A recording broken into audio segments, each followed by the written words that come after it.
मुंबईतल्या मिठी नदीची अवस्था ही अत्यंत चिंताजनक बनलेली आहे। या नदीमध्ये प्रदूषण वाढल्यामुळे तिची जैविक क्षमता कमी झालेली आहे।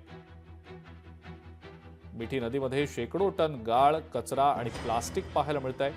मिठी नदीवरनं मनसे अध्यक्ष राज ठाकरे यांनी प्रश्न उपस्थित केल्यानंतर आता मुंबई महानगरपालिका काय उपाययोजना करणार याकडे सर्वांचंच लक्ष लागलंय।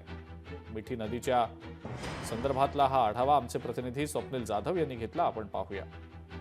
मुंबईतील मिठी नदी अखेरचा श्वास घेते। मरणासन्न अवस्थेत असलेली मिठी नदीमध्ये गाळ, कचरा आणि प्रदूषण पाहायला मिळतंय। मिठी नदीचं पाणी जर बघितलं तर अतिशय दूषित पाहायला मिळतं आणि या मिठी नदीमध्ये शेकडो टन कचरा सुद्धा साचल्याचं पाहायला मिळतं।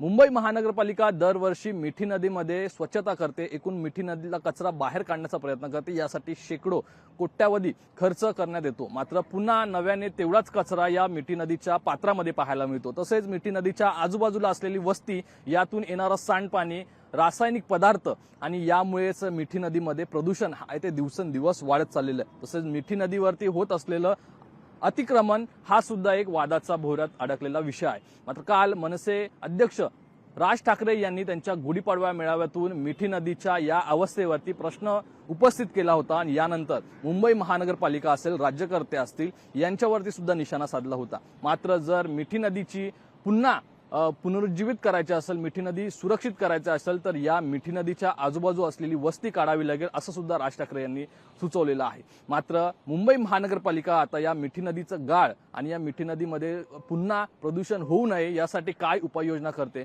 हेच पाहणं महत्त्वाचं आहे। कॅमेरा पर्सन सुनील यादवसह स्वप्नील जाधव, लोकशाही मराठी, मुंबई।